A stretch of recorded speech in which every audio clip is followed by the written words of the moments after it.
E essa aqui mora o ouro, hein, gente? Sabe aquilo que eu falei lá no começo? Que quando a gente está falando de execução fiscal, tem muita prescrição. Muitas delas, inclusive, são essa aqui, ó. Prescrição intercorrente.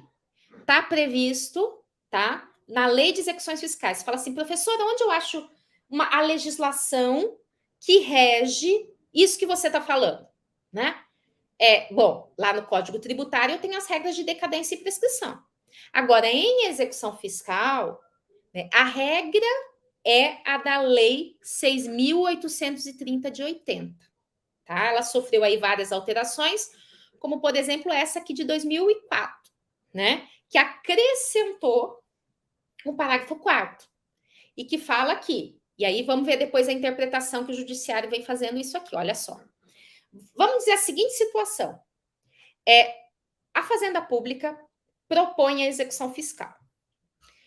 E aí não consegue achar, não consegue citar, localizar o devedor.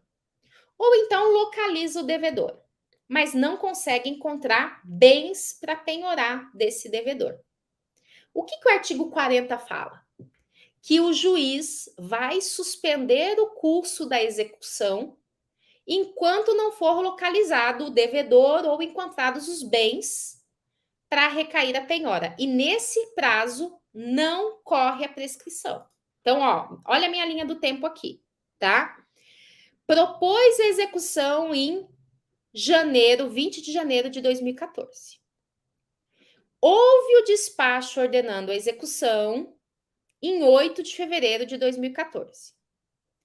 E aí, tentou localizar os bens, né? Ficou aqui alguns meses tentando localizar os bens e falou assim, puxa, não consigo.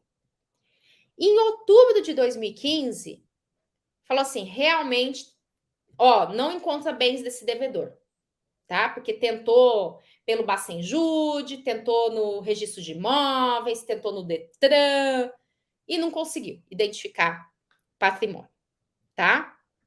Então, então aqui, vejam só, né? Em outubro de 2015, né? Identificou que não achou bem. O processo vai ficar suspenso por 1 ano e nesse prazo não corre a prescrição. Mas depois de 1 ano, ele vai fazer o quê? Ele vai ficar arquivado. E se ele passar 5 anos depois dele terminar esse 1 ano de suspensão, então, recapitulando, não encontrou bens ou não encontrou o devedor, o processo fica suspenso por 1 ano e não corre prescrição aí. Mas depois desse 1 ano, começa a correr a prescrição, tá? De 5 anos. Então, vai totalizar o quê? 1 ano de suspensão, mais 5 anos de prescrição. Se não encontrar bens ou não encontrar o devedor, tem a prescrição, né? É o que fala aqui, ó, tá? Parágrafo 2º. Decorrido o prazo máximo de 1 ano, é prazo máximo, sem que seja localizado o devedor, que é o período da suspensão lá, tá? E ou encontrados os bens, o juiz ordenará o arquivamento dos autos. E aí, ordenou o arquivamento dos autos. Dessa decisão que ordena o arquivamento dos autos, que é o parágrafo 4º, se tiver decorrido o prazo prescricional, 5 anos, o juiz, depois de ouvida a Fazenda Pública, pode reconhecer de ofício e decretar a prescrição. Normalmente ele não faz isso de ofício, tá? A gente que tem que pedir. E aí vamos entrar aqui na dúvida da Dulce, inclusive, que seria meu próximo ponto. Ó. Tem até a súmula 314 do STJ, tá? Ó, que tem a ver isso com a dúvida da Dulce, porque aí vejam a súmula. Em execução fiscal, não localizados os bens penhoráveis, suspende-se o prazo por 1 ano. Terminado esse, fim do qual inicia-se a prescrição quinquenal. E aí veio exatamente essa pergunta aqui, ó.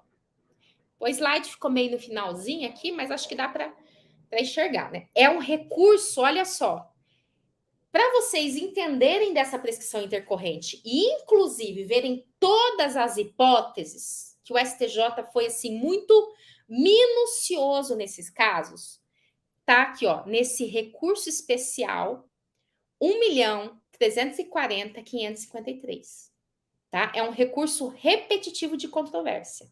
E aí, vejam só, ele resolveu vários pontos sobre a prescrição intercorrente. Então, vejam que são vários temas aqui de repetitivos que ele resolveu, tá? Estão aqui os números, tá? E aí, até a pergunta aqui da Dulce. E se não houver essa suspensão? Que acontece demais, né? O processo, o que acontece? Dá entrada na execução fiscal, o juiz ordena a citação, né? É feita a citação ou não consegue localizar o devedor e a fazenda fica lá, como disse a Dulce aqui, inerte. Não acontece nada. E o juiz também fica inerte. O juiz não manda suspender o processo. Ele deveria, mas ele não faz de ofício. É raro acontecer, são poucos os casos. Olha aqui o que acontece. Olha o que decidiu o STJ no repetitivo. O prazo de 1 ano de suspensão do processo e do respectivo prazo prescricional previsto aí no artigo 40, parágrafos 1º e 2º da Lei de Execução Fiscal, tem início automaticamente da data da ciência da fazenda pública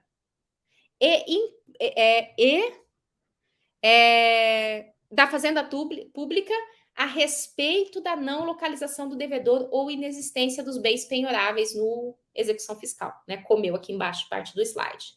Então, olha só, se o juiz não suspender, vejam o que o STJ está falando.